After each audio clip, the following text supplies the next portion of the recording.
Bonjour, c'est Laurent Mangeard, agriculteur à La Neuville-lès-Oisigny. Je suis trésorier de la FDCUMA des Ardennes. Et aujourd'hui, je vous propose une petite balade sur une démo qu'on a organisée avec plusieurs partenaires qu'on présentera après à travers les logos, ce sera peut-être plus sympa. Et là-dessus, c'est donc c'est les haies aujourd'hui. Pourquoi les haies?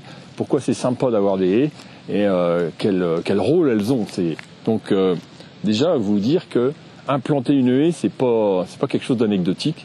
On parle d'implantation, donc on parle de plan. Donc c'est-à-dire c'est quelque chose qui va dans le sol et c'est quelque chose qui va rester. Mais pour ça, on va bien voir les intérêts que ça a et comment il faut faire aussi pour que ça marche et comment il faut faire aussi pour l'entretenir. Je vous propose de faire un petit tour de ces stands à travers le petit feuillet qui est distribué à l'entrée, qui présente bien les choses qui sont bien écrites derrière moi. Donc évidemment, on parle d'implantation de haies pour celui qui veut implanter une haie, comment faire et comment réussir sa haie. Mais c'est aussi à travers cette implantation de haies, comment l'implanter, quelle direction, selon le bassin versant, etc., etc. Bon voilà, il y a plusieurs stands derrière moi qui parlent de tout ça. Il y a l'association Renard qui parle de ça et qui travaille autour de ça. Il y a tout aussi tout ce qui concerne l'OFB. Il y a aussi des associations qui parlent d'agroforesterie. Donc tout ça, ça participe à aider les agriculteurs pour l'implantation des haies. Donc ça, c'est la première des choses. Après, une haie, dans un mode de pâturage avec les animaux, donc sur des surfaces herbagées comme on a aujourd'hui, c'est aussi expliquer aux personnes qu'il y a une régulation et un lien avec l'animal important. Donc la Chambre d'agriculture avec Daniel Loisel nous parle de ça très bien.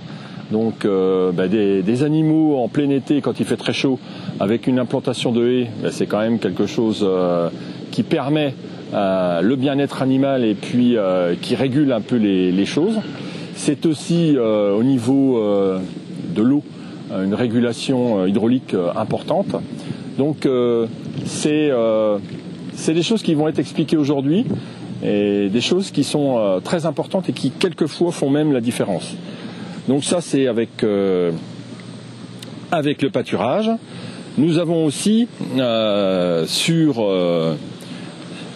les stands qu'on a aujourd'hui des vertus de la haie d'un point de vue alimentaire. Donc c'est des choses qu'on n'attendait pas forcément, mais il y a des essences qui permettent, en cas de sécheresse forte, etc., d'avoir un intérêt alimentaire. C'est aussi un intérêt vis-à-vis du couchage des animaux, le paillage. Donc quand on n'a pas de paille ou quand on veut remplacer la paille, les plaquettes de bois sont aussi une source possible pour les animaux, pour pouvoir servir de litière pour les animaux. Alors le volet énergétique, bien entendu, donc un volet énergétique qui est assez simple à comprendre, sachant que quand on implante une haie, donc avec toutes les vertus que j'ai décrit un petit peu avant rapidement, c'est aussi un gain alimentaire, énergétique, alimentaire, c'était avant, énergétique, sachant que 100 mètres linéaires de haie, remise à blanc tous les ans et qui va repousser au bout de 10 ans, eh bien 100 mètres linéaires de haie permet de chauffer une maison individuelle. Donc par le biais de plaquettes de bois et chaudières à bois déchiqueté. Donc je pense qu'aujourd'hui on peut pas ne pas ignorer cette possibilité qui nous est offerte. Et sachant qu'aujourd'hui il y a aussi, et on le verra après avec les démos de matériel, il y a quand même des solutions matérielles pour pouvoir exploiter et produire de la plaquette de bois qui sont tout à fait faciles et simples. Donc voilà, c'est quand même des choses intéressantes à savoir. C'est la journée d'aujourd'hui, donc c'est un vrai atout pour une exploitation. Il faut simplement pouvoir l'entretenir. Et l'entretien, ça va être montré à travers les démonstrations. Donc les démonstrations, elles sont là derrière, c'est les stands. Les démonstrations, elles sont derrière vous, devant moi et derrière vous. Donc on va les voir, soit en dynamique ou en statique aujourd'hui. Donc il y a quand même des belles choses à voir aujourd'hui. Donc je vais prendre mon petit papier pour vous égrener ça.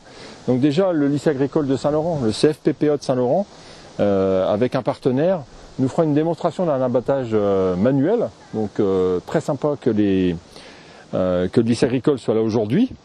Le Théo Romani est là avec un automoteur qui a une tête d'abattage, donc voilà, c'est super sympa. Pascal Colson a un lamier scie, donc qui permet de couper net chaque branche pour entretenir nos haies. Le Théo Val-de-Ruz, donc une grue cisaille, donc j'avoue que je suis très intéressé de voir ça tourner. Donc ce qui permet d'élaguer tranquillement, de descendre les branches, etc. On verra ça à l'œuvre tout à l'heure, génial. Le Théo Val-de-Ruz a aussi un broyeur à plaquettes, un broyeur à plaquettes qui est relativement puissant. Après, nous avons un concessionnaire aujourd'hui avec nous qui est Martel, Jojou et Associés. Donc c'est avec un broyeur de plaquettes, donc, mais plus petit que celui de l'ETA, qui permet, on va dire, de passer des branches plus petites, mais je dirais c'est plus derrière un tracteur. Voilà.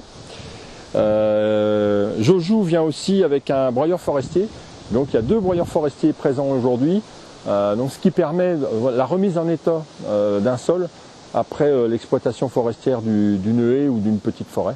Donc il y a des choses sympas à découvrir aujourd'hui, messieurs, mesdames.